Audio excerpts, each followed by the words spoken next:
That's not just the sound of that first sip of Morning Joe. It's the sound of someone shopping for a car on Carvana from the comfort of home. That's a good blend. It's time to take it easy, like answering some easy questions to get pre-qualified for a car in minutes. Talk about starting the morning right. Just like customizing your terms so your car fits your budget. Visit Carvana.com or download the app to experience car shopping the way it should be. Convenient, comfortable. Hello and welcome to IMP's WWE Adventures podcast on the Social Suplex Podcast Network. You can help the network out by leaving us a 5-star review. Also, give a donation directly through Red Circle and become one of the amazing community by joining the Social Suplex Discord. Link is in the description. Listen to the other top-notch shows here on the Social Suplex Podcast Network: One Nation Radio, Keeping It Strong Style, All Things Elite, Wrestling Art with Christings, Trish and Sarah, Tunnel Talk, and the AEW Match Guide. My name is Matt Mayer, aka Imp, and this is your quick look back at the WWE week that was. 30 minutes until Scotland, to Glasgow. I'm sure that'll be fine. Let's just hope Ricky doesn't listen to this episode. Let's just hope this isn't the one that he randomly decides. We'll be alright. Anyway, we'll jump on over very, very quickly to Friday Night Smackdown from the KFC Yum Centre. What the fuck, America? Like, what is going on? You can't be calling an arena that. Like, what do you casually call it? See you later. I'm off to the Yum. Like, what do you call it? Jesus Christ. Yes. The only thing that made sense is it was in Louisville, Kentucky. It's like, Louisville, Kentucky. So I'm assuming that's how they all talk around there. So yeah, the crowd was very white. Anyway, flying off the accents tonight. They're very, very on-point accents. So let's jump on over to Friday Night Smackdown and Cody Rhodes, who be waiting in the parking lot for AJ Styles. Oh, there's another extra accent you weren't expecting. Pirate got thrown in there. Anyway, jump on over to Smackdown. You don't want to fight now. You want to fight at Clash at the Castle. Is that what you're saying? That's what I want. You want a shot at the WWE Championship? That's what I want. 100% you got it. Ooh. But AJ, look at me.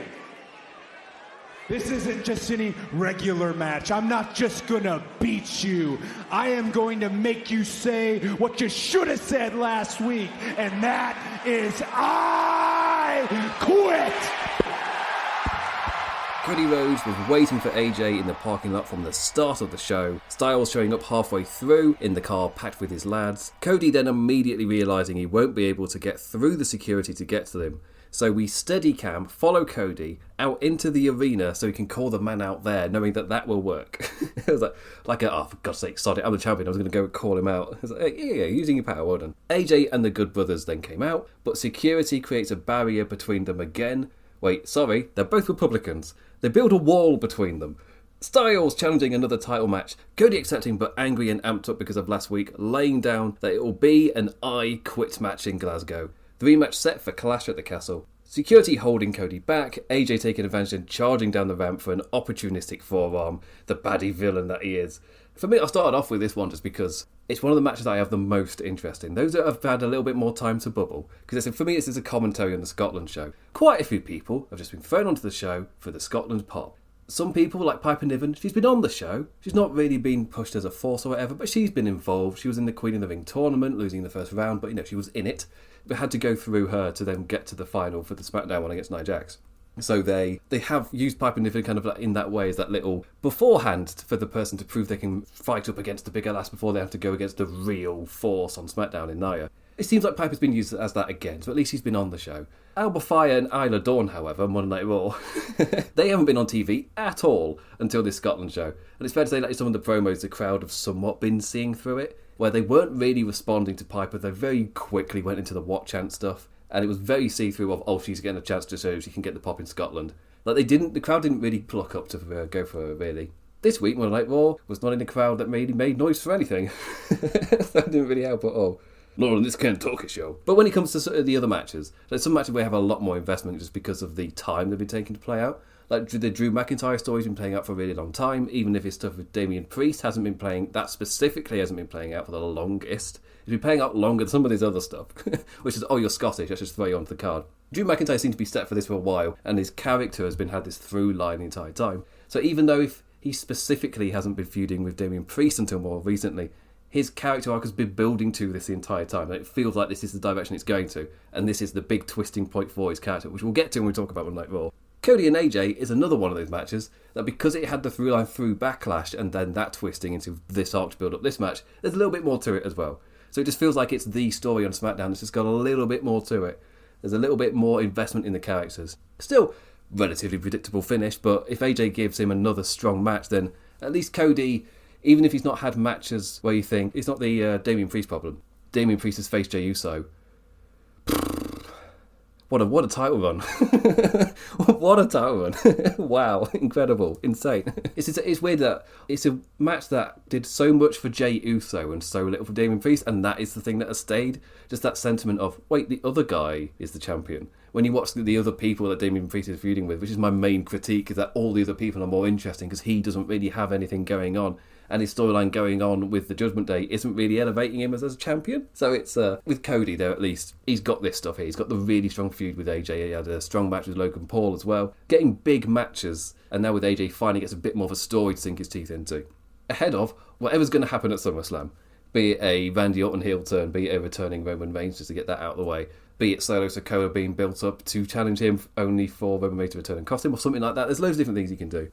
So there's quite a few things for this. But for AJ Styles, a guy where it felt like he had one foot out of the door, he felt like he was going to be gone anytime soon.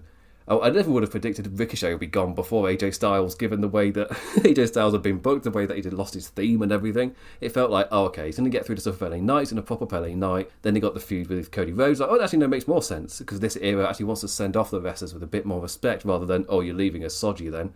Giving AJ something to do to really sink his teeth into as well, where he's now got a character and a direction. He felt like we did not know what we were doing with AJ for quite some time, but he was being used to prop up guys. Then the match in Leon happens. There's a sudden spark, and you use that to put a spark into the character as well, to give him something to do for Cody. And I love the Mark Henry stuff to really set that up. I like how Cody's reaction with this here has just been, no, absolutely, I'm not going to take that, just immediately. And the way he's been amping up really well ahead of the Scotland match to turn that to an I Quit. Cody's winning, and it's time for a match where it's lots of just breathing into the microphone. Like, do you quit? No! And it's that for 30 minutes.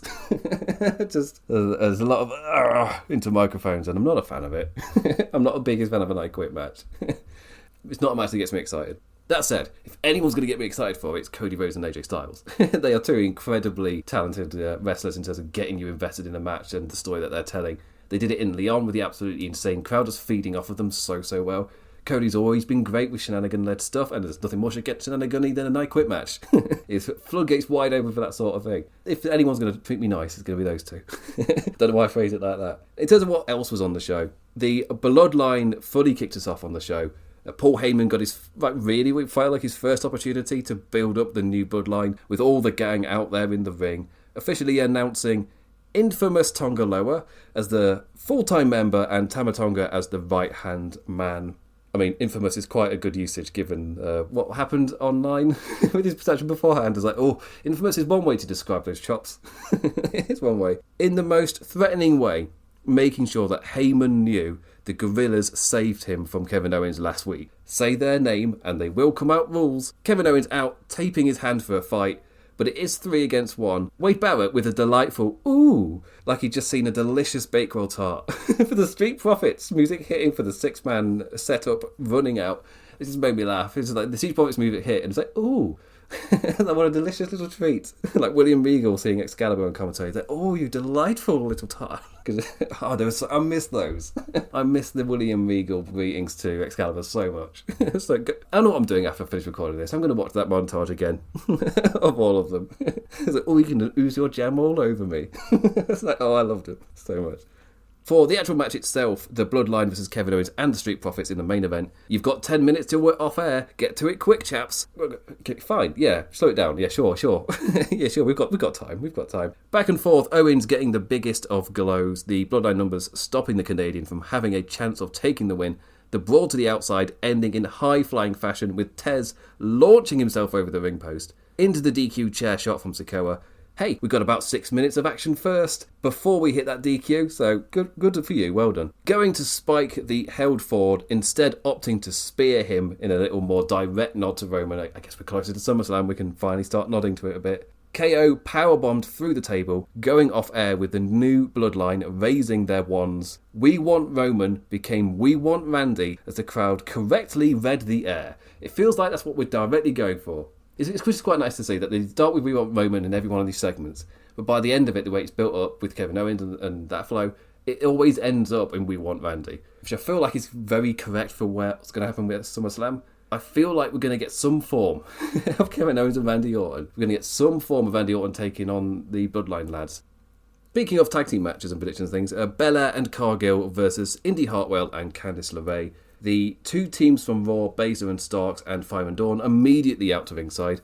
I'm sure it's just for a good view of the action. Nothing untoward. After the break, Cargill running fire. Their wheelbarrow DDT, feet pushed into a big Cargill German finish, getting a great reaction. I didn't know what to call it or properly how to describe it, but that's what I fell on. The four Raw folk generally saving the beatdown for after the match, but scrapping between themselves to give our superhero champions the chance to clobber them all and pose with the shiny belts. It also set up a match between those two teams for Monday Night Raw, which we'll get to later. Bayley doing her best to build up Piper Niven. Chelsea Green does the talking as they answer the champion's call. Bayley telling Niven she respects her. A nice touch bringing up the Scots performance in the Mae Young Classic way back when, but not liking how she went about in making the challenge. The crowd watting as Piper teaches the champion about her dominant championship-winning caliber before stepping foot into WWE. Just ignore the awfulness Vince wrote for her. Just completely ignore it. Just leave it. Other notes, a funny backstage moment with Mia Yim throwing a cup of something in Nia's face, leading to Jack slipping no less than 3 times in the mini break-apart brawl that ensued. Amazing. Shout out to Trinidad and Tobago man on the front row, didn't know what else to call it, holding up the nation's flag all night, and I mean all night. Well done, kudos to that. And he started the show wearing a real nice red blazer with black lapels that came off because we are in Kentucky. You can't wear a blazer in Kentucky, you'll melt. Revealing a black t-shirt which also had the Trinidad and Tobago flag on it. Like, good on you, be proud, my man.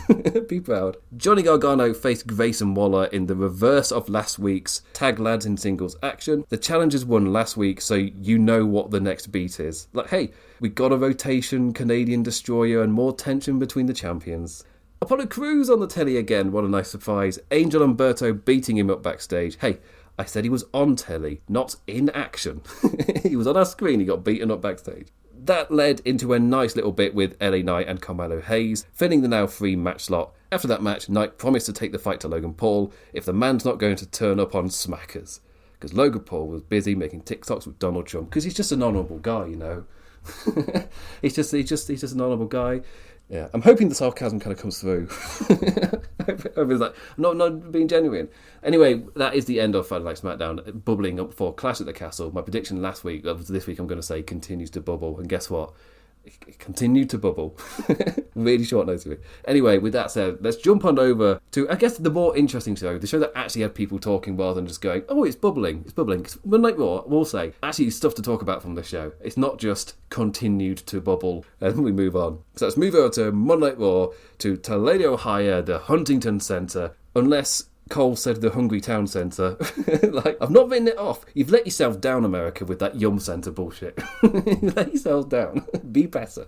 Anyway, let's jump on over to Ohio and Monday Night Raw. Man, that sunset is gorgeous. Grill, patio, sunset. Hard to get better than that. Unless you're browsing Carvana's inventory while you soak it all in. Oh, burger time.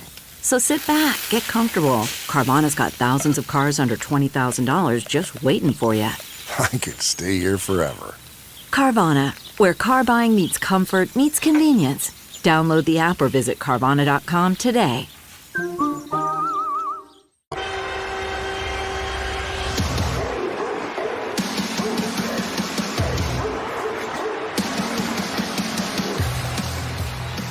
Bron Breakker, Ilya Dragunov and Ricochet's brutal farewell. Let's go through it in order, talking about the Bron Breakker match with Ilya Dragunov, and then they kind of have the way with Ricochet getting interjected and how that ends up in Ricochet's ultimate demise. And off he pops to have a really good match with Will Ospreay. It's like, you know what? Give me Ricochet versus Will Ospreay. Give me Ricochet versus Rey Fenix. Give me Ricochet getting destroyed by Brody King, and then I'll be all right. Trilogy out and done. Or even I'd love to see MJF to rip him apart. There's that as well. Lots of little building up moments throughout the show, really highlighting the good this program has done for establishing Breakker and Dragunov on the main roster. Especially Breakker, who is really gaining momentum as the breakout act that he has been positioned to be, in spite of his shit music.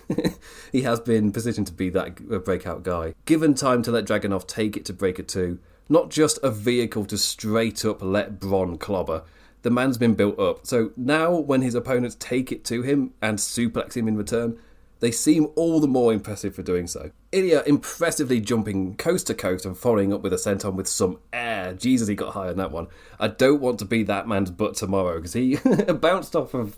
he landed on a Breakker on like his, I guess, lower back or mid-back, meaning it was all ass onto that mat. Breakker can take the beatings because his fight backs are done with so much force and such power that you fully buy it when he bursts back into action. Given more than enough time for this to flow and elevate both lads, brawling out to ringside into announce table landings and ring post charges, Ilya impressively fighting back, using his surge of momentum as the perfect peak to have Bron bulldoze with a spear. Oof. An amazing little snap comeback. Dragunov just beating the count to get back in, but met by a Breakker in waiting for the super spear hitting the ropes charge. Then came the post-match angle. Ricochet saving Ilya from obliteration, drop-kicking Breakker over the barricade into the crowd. A temporary win, as later in the night it was just the one obliterated instead. Flippy Richard stopping the big man from beating up Dragunov backstage, taking things into the parking lot, recreating the Nash Mysterio spot, launching him, or sort of darting him headfirst into the side of the production truck, sending Ricochet breathing heavy as he landed flat and hard on the concrete on his back, off of it. Like he was not meant to land like that. Just darted him into it and then flat onto his back. Like, Jesus. That sounded pretty bad. Breakker doing his best, but they both know that that's not the closing spot. Plucking up and just doing it. Power slam onto a car windshield. Real glass. Samantha Irving crying a river as her man's loaded into an ambulance after the break. Talk about a brutal send-off. Like, Jesus. They really did something special here. Because obviously they've been elevating Bron Breakker as this dangerous guy. And what I was talking about last week was it feels like with Breakker, they were putting the effort in to actually sell that past his words. Because the number of times we've seen somebody say that they are a super dangerous guy, that they're going to really damage people if they don't get what they want. They'll maybe like come out to the ring, hit their finishers. But this actually felt like, no. Breakker's taking this to another level. He generally is being a dangerous entity for Adam Pearce to have to try and deal with. He's following through with his threats, and that's not something we've seen in WWE in quite some time. To see somebody make threats like that and actually follow through with them in such a brutal fashion. And this has come at a perfect time for Breakker as well, with Ricochet leaving, because it gives him an opportunity just to absolutely obliterate someone that we never see again because he injured them so badly. Like, I really do like how they use Ricochet's send-off, because it makes Ricochet feel like an important part of this guy going forward. It's going to be an absolutely huge deal for the company. It feels like a much more respectful way to send Ricochet off than just like jobbing him in the ring. Like, no, do a big thing like this. It looked like every single one of those bumps absolutely sucked to an incredible degree. Like, my God, he landed so hard and flat. The slap his body makes when it hits the concrete is awful. Like, immediately you're like, you're winded. He's one of those where you just have to not really look at Bron Breakker's face. Just look at what he's doing. Don't look at his face, because he's, they know they've got to do it, but he's trying to do it as I don't know the safe way to actually drop you through a windshield when you're so obviously already winded. It did obviously mean that when it got to Ricochet saying, I can't breathe. Oh, yeah, I believe you, mate. Especially from that first one. Like, oh, for God. Arguably, the windshield one looks not as bad, because that concrete one looked brutal. Yes, Ricochet going out in incredibly memorable fashion. Arguably more memorable than almost anything he did on the main roster, because the way they used him was such a... And I feel like that's the biggest indictment of Ricochet in WWE. It's not really a commentary on Ricochet, because I feel like I was one of those people who did watch Ricochet before he went to WWE, be it as Prince Puma, be it as Ricochet himself in New Japan, with the amazing matches like Kota Ibushi and his tag team run with Matt Sydal. Like, I've seen how amazing Ricochet can be. Obviously, the one that went viral in Will Ospreay versus Ricochet. made a Japanese crowd just make so much noise when they're normally a lot more respectful and reserved. To make a Japanese crowd make that much noise is something special, which to me that's the context of the match. Like, discussing whether athletic matches like that should be a style which is like massively applauded, that's a whole different conversation. Just look at the crowd, the way the crowd are responding. That's the story that matters. Who gives a shit about the other over-analytical bullshit? Listen to that crowd and the magic they made, the way they got that crowd to respond like that. Anyway, point being, you watch these running WWE and it feels like somewhat just kind of wasted. Like, even the United States, I remember you had the United States Championship match against AJ Styles, which they were building up as this is going to be the special match. And it kind of, like, it was fine. They repeated the Kota Ibushi AJ Styles spot, doing the rotating flippy. Doing the Phoenix Splash caught into the Styles Clash. It's an absolutely amazing spot. But the whole match itself, there wasn't really anything else before it, whilst that other one where AJ did that match with Kota Ibushi, the match is great, then it hits an amazing emotional beat for it to then lead into the Phoenix Splash. Like the slight stutter and pause from Kota Ibushi because Kenny Omega is suddenly there, like his former best friend who's now with the bad guys, things like that. Someone not talked to for years suddenly appears and they can't interfere for him, and that's the beat, that pause of Kota Ibushi acknowledging Kenny Omega's existence. That's the beat that cost him the win. Like, that's a much more bigger thing than Ricochet went for the Phoenix Splash. It got caught and countered and win. Like, there's a reason. Like, it was a good wrestling move, but the emotional beat's not there. I just talked about who cares about over-analytical stuff, then did that rant, so, you know.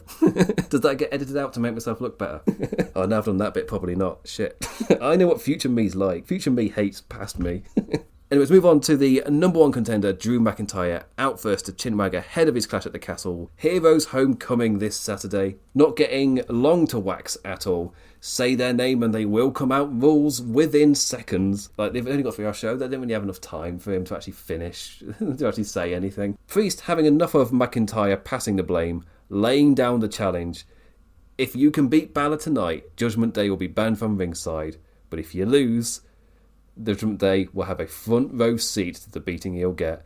Almost feels like they've kind of just dropped Priest not wanting the interference, as they're somewhat replaced with the problems within the Judgment Day taking front and centre focus for the group. And also for what Damian Priest is kind of just doing as a champion. Like I said before, the other characters around him are more interesting, more over, have got more going on. It almost feels like you give any of them the championship and the championship will feel more elevated because it's in those interesting things, whilst Damian Priest hasn't really got a lot going on. Almost feel like if he stays as champion, we're just waiting for Walter to beat him. And it doesn't feel like this storyline's going anywhere quickly.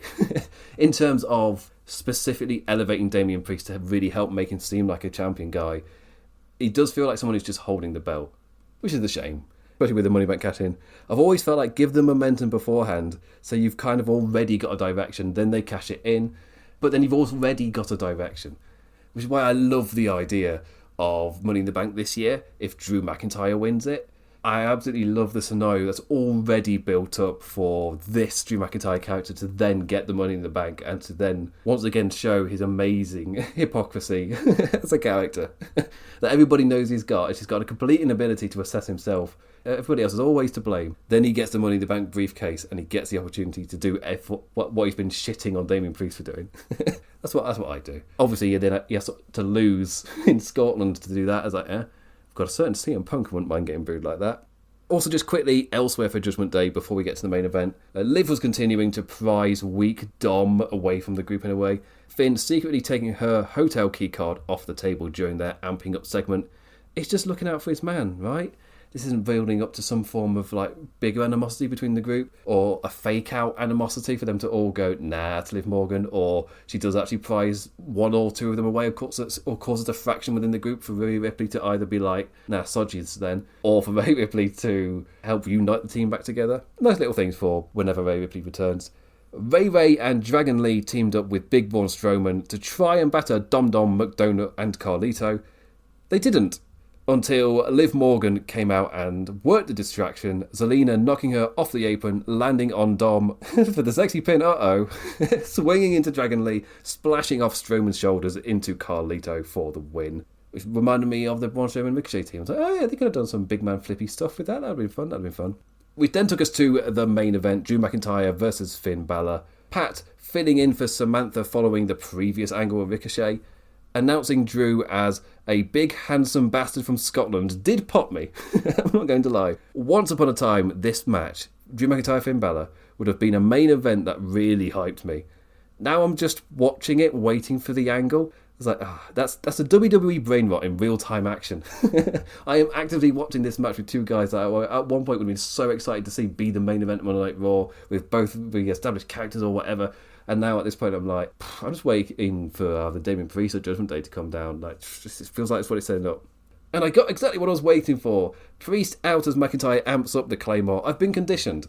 I actively know. I'm just sat here waiting for the interference or the guy to come out to do the angle, because that's what I've been conditioned to expect. And oh look, there it is. There it is. The Scot just pausing, reading the room and beating up the attended interferers. Balor taking advantage, but a swift coup de grace dodged quickly, set up Drew for the Claymore win. 20 seconds left for Priest to get in the ring and hold up the title to his contender to send us happy for Scotland. It's kind of way we obviously talk about Drew McIntyre, CM Punk and all that stuff. I've already, in two separate parts, accidentally talked about Drew McIntyre and the different ideas. But yeah, for me there's quite a few interesting ideas for the Drew McIntyre character. Last week I talked about how Drew McIntyre winning the championship gives room for Drew McIntyre CM Punk to be with the title, and it's a far more interesting characters, far more interesting stories, and it then doesn't do the thing of why would CM Punk cost Drew the title when CM Punk could just beat him for the title. And but then I have to put in mind, you've got Gunther. You've got bloody Gunther going to SummerSlam as the number one contender for the title. Drew McIntyre CM Punk, if CM Punk is fit, is the SummerSlam match, and Gunther is the number one contender because of King of the Ring. So neither of them can be champion. Unless CM Punk is injured. So you can have Drew McIntyre beat Damien Priest, but it's the same end goal of Gunther becomes champion. So if CM Punk is not fit for SummerSlam, you could do the angle then. You could do it then. However, it feels like the most... With WWE, when you think of what would they do and immediately go, oh yeah, it's probably that. Whatever your first idea is, don't overthink it. It is just that. So the answer is yes, CM Punk is going to interfere and cost you the title. So CM Punk leaves Glasgow as the biggest villain in the world, but then he can feed into Punk versus McIntyre for SummerSlam. It does mean Priest is still the least interesting part of his title matches. It means every other character is far more interesting than him, and this doesn't change it, and neither does SummerSlam, because we're waiting for Gunther to beat him. Okay, yeah. The same issue throughout the entire... Apart, it's not really, it's not the performance fault. The character's not been given anything to do, and what he is being given is stable stuff, where his stable's incompetent, and that doesn't really make you feel like a big champion. He's become the problem solver for the Judgment Day, but it's not elevated the world title in any way. I kind of wish that something had been... They'd been given a chance to run with something. It's just not really had anything to sink his teeth into, and the other characters seem far more interesting. It was the same with Jey Uso, it's the same here, it'll be the same with Gunther. So it's kind of a title reign that we were just waiting for it to pass on to the next guy. It's like, But that is part of the problem when you just give somebody the title where you haven't been building them up at all. I would much prefer a character to be built up then cash in, so I'm excited to see him cash it in, rather than you purposely cutting the wings off of them so that we don't predict the cash in. I'm a big advocate for predictable doesn't mean bad, and I felt like for WrestleMania, because it was kind of expected anyway, why not do it? Why not build Priest up first, give him some momentum, so when he cashes it in it's a bigger deal, rather than he's now champion with no momentum, so you have to build up momentum. And all these other characters have got so much momentum around him. Anyway, moving on, Sami and Chad Gable continuing to build really lovely in this elaborate little mid-card feud. The main point seems to be getting Otis megally over with the crowd. Otis's turn continuing to bubble. This week, Gable trying to use the big lad as his hitman ahead of Scotland. A nice touch explaining why Otis would even consider staying under Gable, bringing back his past and the things that he's lost, the Money in the Bank briefcase, his Peach, aka Mandy Rose, his former tag team partner Tucky. He lost them all, but Chad was there to pick him back up. The crowd fully cheering for Otis as Sami tries to convince them to stand up to their abusive coach.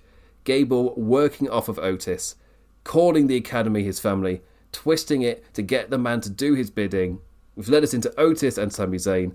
A quick little match, Gable costing Otis any chance of winning to send his own personal message to Sami though, jumping in and beating down, punishing Otis for not following his orders, slapping the man in the face, amping up and indeed clobbering Sami, but properly teasing what it will be like when he turns. Because when he charged at Sami, he amped up like he was going to charge at Chad, but then when he did clobber Sami, he then hit him with the World's Strongest Slam. giving us a moment where he's looking at Gable, who's like down in the corner in absolute fear, sold it really well, like, oh shit, this guy can beat the crap out of me. Giving a moment to show the fear in Gable's eyes as the prospect of the man turning does dawn on him. It's like, oh yes, I like that. Also a nice little bubble where we've seen Otis both in like different weeks. We've seen Otis both give in and like not be able to act up against Chad Gable. But then we've also seen him do something and be on the verge of an absolute blow-up and beating. We've seen both sides, so we don't know what Otis is going to do at Clash in the Castle. We know what the biggest pop would be. We know what the biggest reaction is eventually building to. But at Clash at the Castle, which one do we get? I don't think it can go much longer. Like, this is the moment where something has to happen. Either you prolong it by making Chad Gable champion, or immediately spin into, now Sami Zayn's going to be doing something else, and you have Otis versus Chad Gable. Going to have to spin into something. And if they're prolonging it over the summer, then it almost feels like Otis is going to cost Sami and not break away from the Alpha Academy and Chad Gable becomes champion. It almost feels like that could be a beat. That said, I have got way too many matches where I don't think Scottish people are winning. They've got all these Scottish people in matches. Like, Piper Niven isn't beating Bayley. Piper Niven is a nice little character beat to show Bayley basically what happened in the Queen of the Ring. I think Jade Cargill was showing to be able to lift up Piper Niven. Then the question was, can she also lift up Nia Jax? The answer was no, because they didn't even attempt it. The question never even came up. It ended in a brawl. However, we're using that same tactic for Bayley, because she will be facing Nia Jax at SummerSlam. You have her beat Piper Niven to show that she can beat that bigger competitor larger than her. She can find a way to do it. And then can she do it against the biggest one of them all? But yeah, so Piper Niven isn't winning. Also, Alba Fire, Isla Dawn, they're not winning. The superheroes obviously retaining. And in the main event, it almost feels like, because it's so front and centre that CM Punk costing him would be the story. So it almost feels like a foregone conclusion to me that Drew McIntyre is getting screwed over in Scotland. And CM Punk makes the most sense just to give him that mega heat. There's an amazing reaction in Scotland. It feels, even though there's the logic part of my brain going, but why would he cost him? Because suddenly their match would be the title. The answer is because Gunther's number one contender. Because Gunther's number one contender, you can't have... It feels like Damon Priest needs to be champion so he can lose to Gunther. Just means he got a champion without much momentum for another 2 months. But that means we're having 3 Scottish people and not a single one of them are winning. So the cheers need to come somewhere. There needs to be a match with cheers. Because normally Jade Cargill and Belair winning would get perfectly cheered, but that's why I predict Baszler or Stark, one of them's getting pinned. The Scottish people don't get pinned, they're just in the match. That said, they're also not winning, so do Bianca Belair and Jade Cargill, do the superheroes get cheered when you're making sure the Scottish people don't win, because they just cheer for the Scottish people? WWE crowds are a lot more friendly now. You also have to keep in mind that this could be a day after the Scottish have just watched themselves get battered by Germany in the Euros, which will be a big deal. It could be a room full of angry Scottish people just wanting to let out their frustrations and sing and enjoy the wrestling, and then they will have to watch a bunch of Scottish people lose again. Not even 24 hours after they just watched them lose. I don't think WWE are thinking about that. Anyway, in terms of other notes, Io Sky and Lyra Valkyria had a rematch for Angry Io to get her revenge and show that she really should have been Queen of the Ring. Everyone looks awesome after a Shirai match. Io not falling for the same finish again, kicking out of the roll-up reversal. Also dodging the Nightwing, robbing Lyra of the win. That's the worst joke I've made sometime. The, you what mate? A stare down, giving the beat for the Damage Control post-match beatdown. Io later in the show, really angry. Just having enough, just claiming damage control of being held hostage. Like, what is this type of thing? Just having a complete meltdown. And also, Jade Cargill and Bianca Belair watched on as Baszler and Starks faced Fire and Dawn in the Scots' Raw debut match. Number one contenders before even having a match. Baszler going Super Saiyan and choking out poor Alba. For me, that's the setup for Stark or Baszler get pinned in Scotland. Explain the point I was making with that was that the cheers have got to come somewhere. You got Cody beating AJ, cool. But it feels like you need another one. And there's like, Otis turning on Chad would be the biggest of cheers. But also there's the amazing beat of Chad Gable becoming into the Continental Champion and you save the pop for SummerSlam. But Scotland's going to need some cheers. They're going to need something. After just being told again and again that they're losers. They need a win. Give Scotland a win. That's my advocate. There you go. That's my make-up for Ricky for what I did earlier. Just to make up for it. What I'm asking for, what I want is to give Scotland a win. They need it. Just give them the win. Anyway, that brings me to the end of the show. I'll be back this time next week to talk about Scotland and Clash at the Castle. I would have been watching football every day up to this point. I won't be footballed out. There's no such thing as being footballed out. Like, you can't make an Englishman footballed out. That doesn't make any sense. That doesn't compute. So, yeah, I'll be in full football mode by this time next week with the Euros kicking underway. I cannot emphasise enough how big the Euros are in terms of people paying attention to it and the viewing figures and watching and whatnot. I don't know if there is a thing like that. I guess the Olympics, in terms of like TV in America, where genuinely the continent watches, or especially the countries that are into football, like when they watch this, they are paying attention. Like it's such a highly watched ordeal. It's a really big deal. So when we were saying they might want to bring their prices down for Clash at the Castle because the Euros are going on at the same time and people would have to miss Euros matches to go to this. So I don't know how big the market is for the Americans going over. Also, if you are going over and you do buy the Rangers shirt, keep in mind there are 2 football teams in Glasgow. There's Rangers, who I think is the one that Drew McIntyre supports, which is why they've done this. There's also Celtic. The fans don't get along, so maybe don't wear that shirt out in public. But I know they're going to. I know they're going to. Just if you do that, you're rolling the dice when you go into a bar afterwards. I'm just warning you. Either take it off or something before you go to a bar. It's my warning. Anyway, with that, I say thank you for listening, liking, engaging in any form, any manner. Always appreciated. Never take you for granted. I'll be back this time next week. And with that, I bid you adieu. Oh, I was going to do a Scottish goodbye. Let's do a Scottish goodbye. Sod you. Sod you, Ricky, going back against you. I'll be back next week. Aye, Scotland. Aye. See you then.